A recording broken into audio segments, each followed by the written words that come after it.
Now this make function is not just available for slices.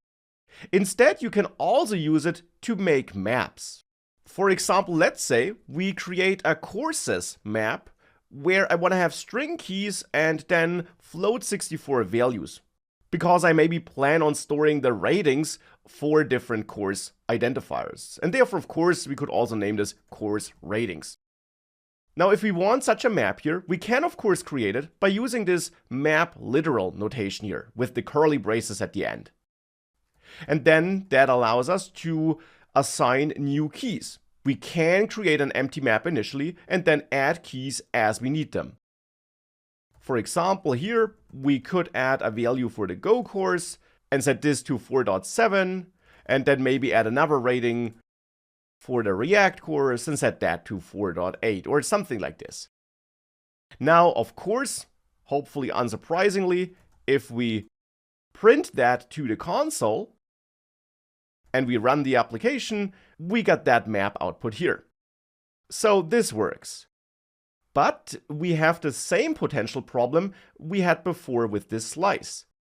When we create such an empty map here, Go will have to reallocate memory whenever we add new items to that map.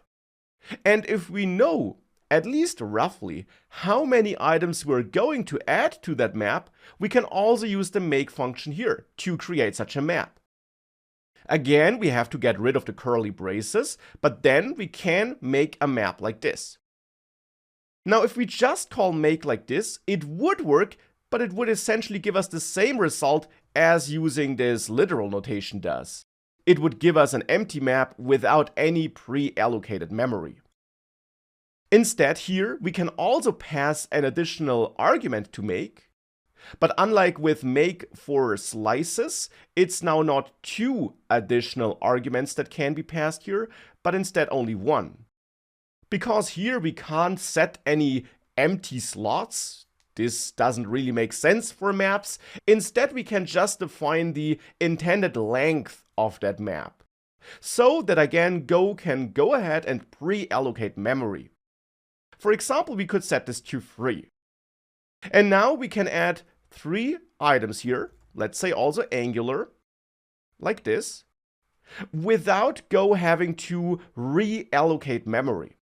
That would only be the case once we add another item here. Then, since we only defined a capacity of 3 here, Go would have to reallocate memory. But if we know in advance that we only plan on adding 3 items, at least for the moment, we could make this a bit more efficient by using make for creating that map.